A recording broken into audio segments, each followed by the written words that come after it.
Have you ever wondered why your mind won't stop talking? Even when the world is silent, your mind isn't. It whispers, it shouts, it replays, over and over. Conversations you had, mistakes you made, futures that haven't happened, and probably never will. It convinces you this is normal, that this noise is you, that thinking without pause is intelligence. But here's the truth no one wants to admit. You are not your thoughts. What you're hearing is not the voice of your soul. It's a parasite in your mind. Thoughts are inputs, fragments, echoes of everything you've seen, feared, desired, and forgotten. They are not truth, and they are not you. The mistake people make is believing that every thought deserves attention, that every idea is sacred. It's not. Most of what passes through your mind is garbage in disguise, sent to keep you distracted, sent to keep you weak, sent to own you. But here's the edge. When you stop identifying with every flicker of thought, you win. That's when you become dangerous, untouchable. Because the person who is no longer controlled by the mind becomes the master of it. If that's what you came for, you're in the right place. Welcome to Stoic Wind, and if you're ready, comment this below right now. Silence is my weapon, thought is my servant. Number 1. The prison of overthinking. Overthinking is not deep thinking, it's drowning, slowly, quietly, and the worst part is, it feels like you're being productive. The mind will tell you you're being careful, that running the scenario a 10th time will prevent pain, that imagining what could go wrong will somehow protect you. But what you don't realize is you're not preparing, you're submitting. Every time you overthink, you reinforce a lie. That fear equals awareness. That hesitation equals intelligence. That worry equals wisdom. Overthinking is the mind's sleight of hand. It mimics analysis, but it's actually paralysis. It's the illusion of control. Think of a fly trapped in a glass jar. It keeps hitting the walls again and again. It doesn't learn. It just moves faster. That's overthinking. Thought without distance, motion without progress. Your thoughts become a cage when you're not watching them. And most people, they decorate their prison. They label it as being cautious or empathetic or self-aware. It's just mental noise wearing a mask. Seneca said, "We suffer more often in imagination than in reality." Stoicism isn't just ancient philosophy, it's an operating system for warriors. A Stoic doesn't believe every thought. A Stoic interrogates the mind ruthlessly. He observes the thought like a chess piece, not like a prophecy, not like a truth. Ask yourself this: has overthinking ever solved the problem you were obsessing over? Has the 10th replay of that conversation made you feel better? Has the 15th what if made you stronger or just more paralyzed? The answer, if you're honest, is silence. Because deep down, you already know. Overthinking is just fear, disguised as preparation. It's your mind telling you maybe because it's too afraid to say move. And every time you indulge it, it gets stronger.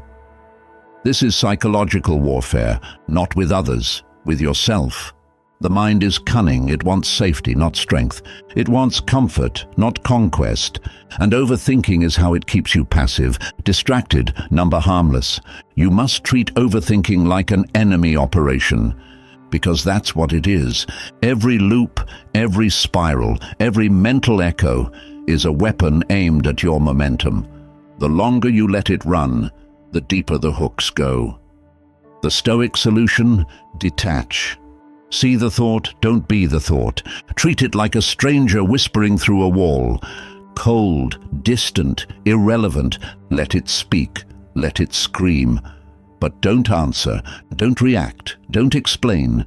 Just observe, like a lion watching prey from a ridge. Still, unreadable, unmoved. That's your power. Stillness.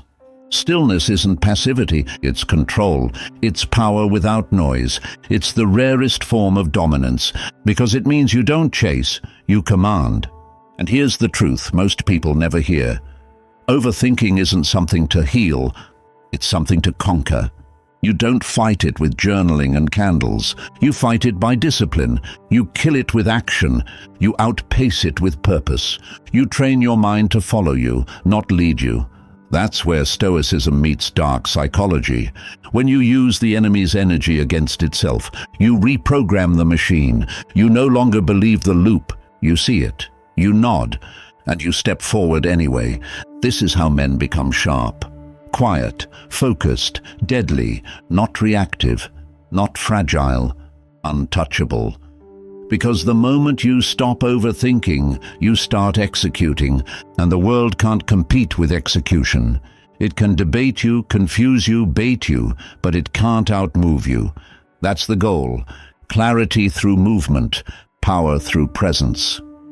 When others spiral, you rise. When others hesitate, you strike. That's the psychology of the Stoic warrior. He is cold because he's precise. He is quiet because he's focused. He is still because he's already decided. Comment this below if you're done overthinking. Still mind, sharp aim, I move without noise. And remember, you are not your thoughts. You are the one who commands them. Number 2, the Stoic lens. The weak see life through emotion. The Stoic sees life through control. Not control of the world, that's an illusion. Control of perception, control of self. That is power, and that is freedom. You've been told you must react to everything, that every insult deserves a response. Every challenge deserves your energy. Every thought must be followed. But that's the lens of the fragile. That's how slaves think, not masters. The Stoic doesn't ask, how do I feel? He asks, what is in my control? And everything else? It's noise, it's smoke, it's irrelevant. Marcus Aurelius ruled an empire, but his greatest victory wasn't over kingdoms, it was over himself. He wrote, you have power over your mind, not outside events. Realize this and you will find strength. That's the lens. Cold clarity, ruthless focus. You can't stop the world. You can't stop people from lying or hating or failing you, but you can stop giving them power over your peace. That's the Stoic difference. You respond when necessary, but you never react out of impulse. Imagine walking through fire but never burning, not because the fire is gone, but because you've mastered your own flammability. That's Stoicism. It's not denial, it's not detachment for weakness, it's detachment for dominance. When emotion rises, the average man drowns. The Stoic doesn't fight it. He sees it, he studies it, and then he chooses. That's the key. Choice. The not compulsion, not reaction, but choice made from stillness. Emotions are not enemies, they're tools. But in the hands of a fool, even a tool becomes a weapon turned inward. You want to be free? Then stop being impressed by your feelings. Stop treating your thoughts like gods. Watch them like a hunter watches prey. See the pattern, and then move outside of it. That's what Stoics do. They observe the battlefield of the mind and never stand in the open. They use cover. They use space. And most importantly, they use distance. From that distance, thoughts are exposed, fears shrink, desires weaken, and the truth becomes obvious. Most thoughts are just noise. You don't need to win every argument. You don't need to chase every goal. You don't need to explain yourself to anyone. You need to hold the line inside you. The Stoic lens sharpens over time. It sees what's real and cuts through what's not.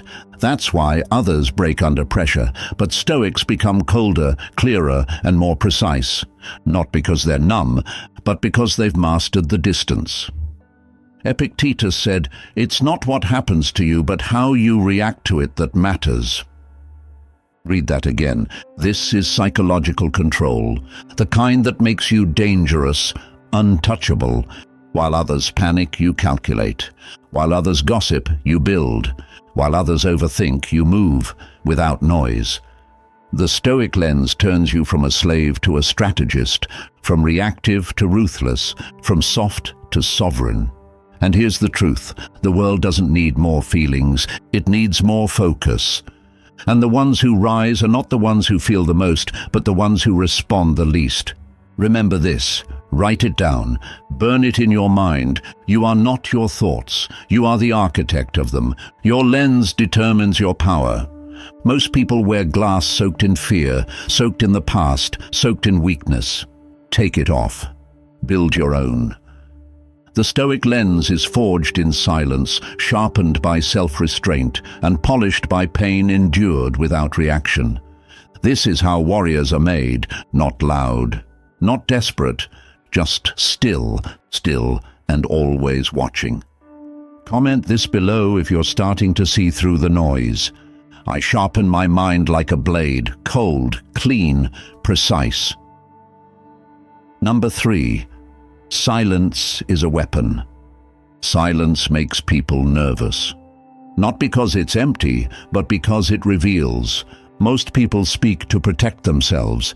They fill the air with noise, hoping to hide the truth. They over-explain, overshare, and overreact. All because they can't sit with what they are. The Stoic doesn't fear silence. He wields it, like a blade pressed gently against the throat of the world. You think being loud makes you powerful. It doesn't. It makes you readable, predictable, easy to trigger. A man who talks too much hands the enemy a map of his mind, but a man of silence, you don't know what he's thinking, you don't know what he's planning, you don't even know if he's watching, but he is. That's dominance, cold, quiet, calculated. In the psychological battlefield, silence is more than absence. It's pressure, and people crack under pressure. Most are so uncomfortable with stillness, they'll expose themselves just to fill it. That's why when you go silent in a conversation, they talk more. When you stop reacting, they guess harder. When you say nothing, they reveal everything. Stoics understood this. Silence isn't weakness. It's restraint, it's control. Not just over others, but over yourself. Aurelius said, "The best revenge is not to be like your enemy." That's silence, not to react, not to explain, but to remain still while the world burns itself out trying to move you. You want psychological power? Then master the art of not responding. Silence after betrayal? Terrifying. Silence after insult? Humbling. Silence in chaos? Deadly. Most people speak to reduce their anxiety. They think the more they say, the more control they have. The opposite is true. The more you speak, the more you reveal. And in that exposure, you lose leverage. The Stoic is immune to this. He doesn't respond to provocation. He lets others exhaust themselves. He watches, and when he moves, it's clean, swift, and final. Silence creates space. Space gives perspective, and perspective is the gateway to tactical action, not emotional reaction. In silence, you can study people, you can feel their discomfort, you can sense their insecurity, and they'll never know what you've seen, because you didn't flinch. Silence protects your mind. Every word you don't say is a wall. Every moment you pause is a shield. When the mind is quiet, it becomes clear, and when it's clear, it becomes dangerous. That's what Stoicism trains you to be. A force no one can provoke. A mind no one can predict. A presence no one can shake. If you're always reacting, always speaking, always proving, you're always bleeding. Bleeding energy, bleeding focus, bleeding power. Let others be loud, let others seek attention. You seek command, not over them, but over yourself. Think of a sniper. He doesn't shout his position, he doesn't taunt his target. He waits, silent, still, focused. And when he fires, the silence becomes a memory, one no one forgets. Be that cold, focused, silent, strategic. Your silence is not emptiness, it's control. Your silence is not weakness, it's warfare. You don't need to explain yourself. You don't need to prove your thoughts. You don't need to respond to fools. You simply stand, unbothered, unshaken, and if needed, unforgiving. Comment this if you understand the value of staying quiet. My silence speaks louder than their noise. Remember, you are not your thoughts. You are the force that chooses which thoughts become action and which deserve nothing. And silence? Silence is your filter, the final line between chaos and mastery. Number 4, mental distance equals power. Power isn't found in fighting every thought. It's found in not identifying with any of them. Your thoughts aren't truth, they're visitors. Data. Some are useful, most are not, but none of them are you. The mind throws a storm at you, fear, rage, doubt, shame, and it waits to see if you'll flinch. If you flinch, you obey. If you watch, you win. The Stoic understands this. He knows the difference between the voice in his head and the one observing that voice, that second voice. That's you. That's the true self, the strategist, the one behind the curtain. Mental distance means you no longer react from within the thought. You respond from above it. Picture this. You're standing on a mountain looking down at your own mind. Thoughts move like clouds, some dark, some bright. They drift, they swirl, they try to pull you in, but you don't jump, you don't chase. You watch. That watching self? That's your advantage. Most people never find it. They believe every emotion is a command, every thought is a truth, every story their mind tells is gospel. And so they live like prisoners, locked in a cell built from reaction. But once you create mental distance, that cell shatters. Because nothing can chain a man who doesn't attach to what enters his mind. When you have distance, you have clarity. And when you have clarity, you stop bleeding energy. You stop chasing ghosts. You stop feeding illusions. This is what makes Stoicism brutal and beautiful. It doesn't care how you feel. It cares how you respond. It asks only one thing. Is this under your control? And thought. Thought is under your command, but only if you stop mistaking it for identity. You're not anxious. You're experiencing anxiety. You're not angry. You're watching the emotion of anger try to bait you. You're not weak. You're observing a pattern and choosing not to act from it. That's mental distance. That's power. When others drown in feeling, you float above it. When others cling to their thoughts, you release them. Think of the Stoic mind like a fortress. Inside, everything is calm. Outside, chaos rages, but the gates remain closed. Only what serves enters. Most people leave their gates wide open. Let every thought in, let every insult cut, let every worry dominate. But you will be different. You will be the gatekeeper, not the captive. Detach, disengage, distance. That's your edge. You don't win by controlling what thoughts come. You win by controlling how long they stay, whether they are entertained or exiled. This mental distance isn't coldness, it's clarity. It's not denial, it's discernment, and it's not weakness, it's warfare. In a distracted world, full of noise and emotional puppets, the man who thinks from above becomes the only one left standing. You don't need to silence every thought. You just need to step behind them.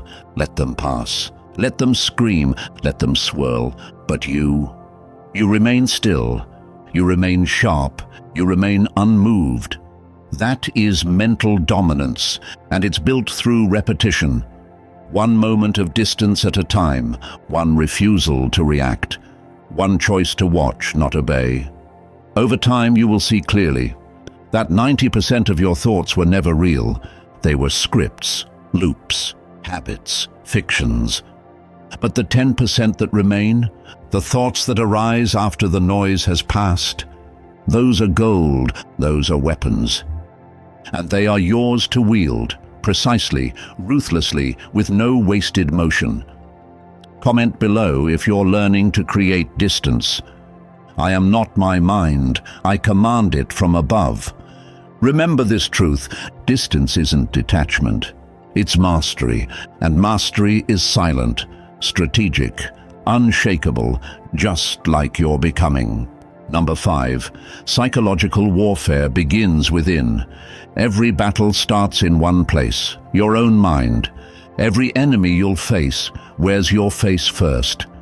And if you can't dominate the war inside, you'll lose everywhere else. People want power, but they ignore the first battlefield, their thoughts, their impulses, their fears. You can't call yourself strong if a simple thought can cripple you, if a memory from 5 years ago can paralyze you, if a feeling you didn't invite can make your decisions for you. That's not power, that's slavery, silent, invisible, constant. Stoicism is not a philosophy of peace. It's a system of war, but the war is internal. That's what makes it superior and dangerous. Epictetus said, "No man is free who is not master of himself." That includes your mind, your reactions, your narratives. Your thoughts are not passive, they are weapons. And if you don't sharpen them, they'll be sharpened against you. That's why this is psychological warfare. Every second, your mind feeds you messages. You're not enough. They're better than you. You should quit. What if it all goes wrong? It knows your weak points, your insecurities, your wounds. And it uses them like a skilled assassin, not to kill you, but to keep you docile, obedient, predictable. You want to win? Then stop listening. Start interrogating. Every thought must be questioned like a spy. Ask it, who sent you? What are you here to do? Do you serve me or sabotage me? That is psychological self-defense. You're not being paranoid, you're being precise, strategic, unforgiving with what enters your headspace. You don't allow malware into a machine. Why would you allow trash into your mind? Especially when that trash dresses up like truth. Thoughts are tools, not truths, not masters, not commands. Just because your brain says it doesn't mean it's real. Just because it feels urgent doesn't mean it deserves your energy. Urgency is often a lie, a distraction, a trick, your job. Outthink your own thinking, outsmart your own fear, outsilence your own noise. That's the Stoic edge. Cold logic, ruthless questioning, emotionless execution. You don't argue with fear, you starve it. You don't beg your mind to be quiet. You dominate it through discipline. Control your sleep, control your intake, control your focus. And the mind will fall in line. Slowly, reluctantly, permanently. This is psychological warfare. And you win by being the one who no longer negotiates. A Stoic doesn't need to feel ready. He acts anyway. A Stoic doesn't need to be understood. He remains still anyway. A Stoic doesn't need motivation.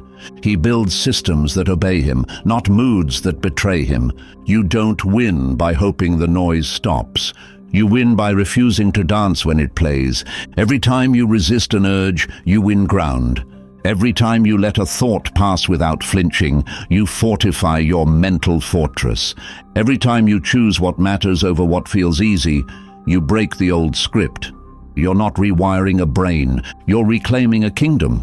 Your kingdom. People talk about changing the world, but how can you change anything when you can't even say no to your own anxiety, or your own anger, or your own doubt? Win here, inside, and there's nothing left to fear out there. You'll walk into chaos with stillness.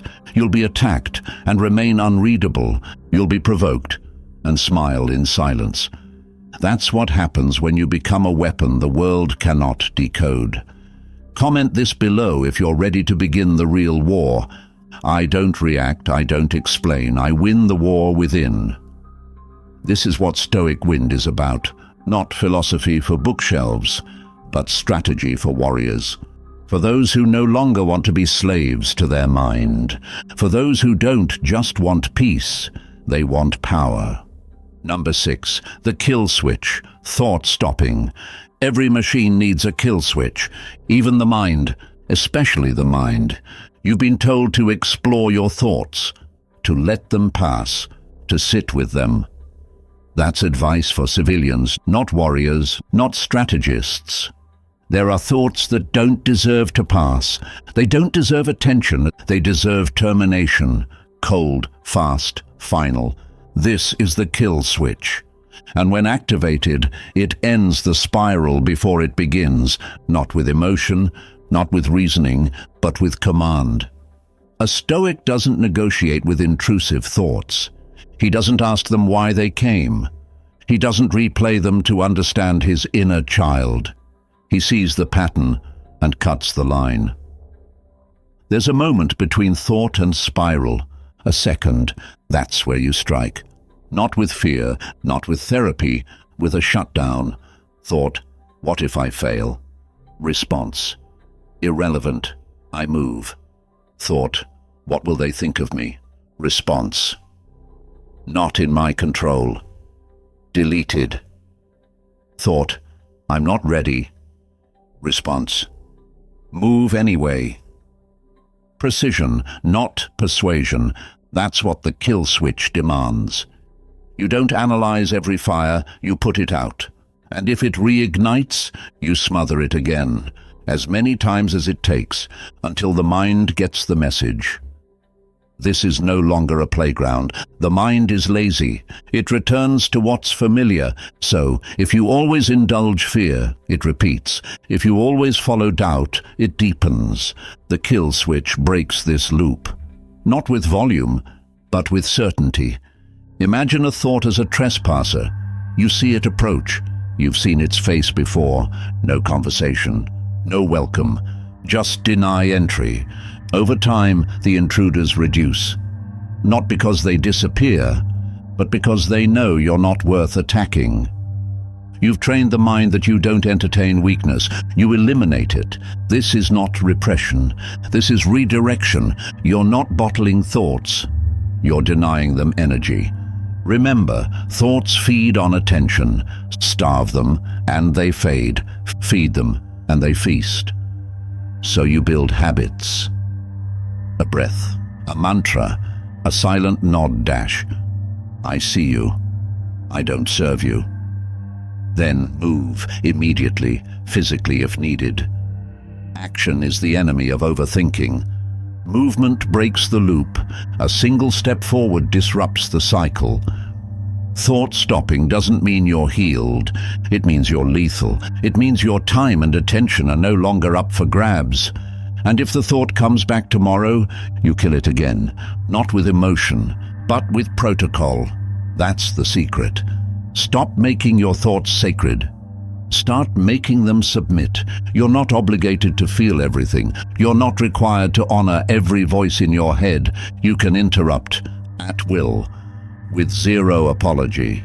This is the kind of discipline that breaks addiction, that ends loops, that rewires minds not with affirmation, but with enforcement. Imagine if every time doubt rose, you cut it down like a machine. No delay, no discussion, just elimination. That's the kill switch, and every Stoic should have one. Built, practiced, engraved. A code you follow without thought. Feel it, kill it, move anyway, not when it's convenient, not when it's easy, but every single time. This is where the average person fails. They want emotional comfort. You want mental command. You're not here to feel better. You're here to become unstoppable. You're not here to make peace with fear. You're here to dominate it. If you understand that, comment below. My mind obeys. I kill the loop. I execute. Thought stopping isn't mystical. It's mechanical. You build it like a soldier builds reflex, repetition, rehearsal, ruthlessness. This is the kill switch, and once you learn to use it, the mind becomes silent, not by magic, but by submission. Number 7, self-mastery through discipline. Everyone wants mastery. No one wants repetition. Everyone wants control. But they flinch at the word discipline. Discipline is the tool no one praises because it's quiet. It doesn't scream for validation, it just delivers results. relentlessly. And make no mistake, there is no self-mastery without discipline. You don't feel your way into power, you train your way into it. Stoicism is built on this law: control yourself or be controlled, not just in action, in thought, in reaction, in emotion. People today live by feelings. I don't feel like it. I feel tired. I don't feel motivated. But the Stoic doesn't consult feelings. He consults commands, systems, habits, cold orders carried out whether he wants to or not. You see, discipline isn't about rigidity, it's about removing the chaos of choice. The disciplined man doesn't wonder if he should do what needs to be done. He just does it. No drama, no noise, just execution. Most people have two modes. Do I feel like it? Or can I avoid it? The Stoic has one: do it, because it must be done. Seneca wrote, "No man is more unhappy than he who never faces adversity, for he is not permitted to prove himself." That's what discipline is, the daily proving ground. The arena you walk into willingly, so that you never bow to weakness. The soft man waits for inspiration. The Stoic creates motion, and motion silences doubt, replaces emotion with rhythm. Discipline isn't glamorous, but it's terrifyingly effective. Want to control your thoughts? Then control your inputs, your sleep, your attention, your diet, your screen time, your environment. These aren't details, they are your battlefield. Because every area you leave undisciplined becomes a door your mind will walk through to sabotage you. You think you're overthinking because of trauma. You're overthinking because you have no system to counter it, no friction, no force stronger than the voice in your head. Discipline becomes that force. It replaces chaos with structure, impulse with ritual, weakness with order. And order is freedom. Don't let the world tell you otherwise. Freedom isn't doing whatever you want. Freedom is having such control over yourself that nothing owns you. Not laziness, not fear, not comfort. The disciplined man isn't the hardest worker. He's the most reliable executor. He does what most can't. The boring things, the hard things, the silent things, over and over and over, until his results become untouchable. When the world screams chaos, he stays in rhythm. When the body screams stop dash, he continues. When the mind says you've done enough, he goes further. That's not self-punishment. That's self-command. This is the art of psychological hardening, not just surviving emotion, but replacing it with protocol. No, you don't need a reason. You don't need a spark. You just need a standard and the discipline to follow it. No matter how you feel. Most people chase motivation. Stoics chase momentum, because momentum doesn't lie. It doesn't ask for permission. It doesn't stop when the mood shifts. Discipline creates momentum. Momentum creates clarity. Clarity silences doubt. That's the chain reaction. That's the engine of self-mastery. You don't have to fix everything. Just fix your patterns, fix your hours, fix what time you wake up, fix what you consume, fix what you repeat, and the rest will fall in line. Comment this if you're ready to build discipline like a weapon. I don't wait, I act, I execute, I evolve. Remember, discipline is the sharpest blade in your arsenal. It doesn't shine, it doesn't entertain, but it cuts through excuses like nothing else. And once it's forged, you become untouchable. Not by chance, not by motivation, by system, by structure, by choice, repeated until it becomes your nature. Number 8, becoming untouchable. You don't become untouchable by accident, you become untouchable by design. It's not a feeling, it's not confidence, it's not even strength. It's discipline, distance, and dominance built through self-command. Most people react to life. Stoics respond. There's a difference. Reaction is emotional, response is tactical. The untouchable man isn't heartless, he's focused, not cold, just composed, not distant, just disciplined. Weak men think they need to yell to be heard. Stoics don't speak unless it's strategic. The untouchable doesn't need to perform. His presence alone is a pressure test. Here's the secret. You don't gain control by controlling others. You gain control by being the one who can't be controlled. No one knows what gets to you because nothing gets to you. You don't flinch when insulted. You don't chase when ignored. You don't explain when doubted. You let silence do the damage. You let restraint speak for you. That's psychological superiority. And it breaks people, not because you attack, but because you don't react. The untouchable man is unreadable. Not because he hides, but because he's empty of noise. No overthinking, no drama, just clarity, stillness, motion. While others spiral, you sharpen. While others drown in emotion, you rise in logic. While they speak, you study. While they wait, you move. Every weakness they throw at you hits steel. Because you're no longer raw, you're refined, hardened, forged in silence. You've stopped explaining yourself. You've stopped arguing with people beneath your mission. You've stopped seeking comfort in chaos. You've become still, and stillness. Stillness is terrifying to the frantic. Most people reveal themselves under pressure. The untouchable becomes even more still, even more calculated, even more precise. He doesn't react, he waits. And when he moves, it's done, clean, final, unapologetic. This isn't about looking tough. This is about being unreadable.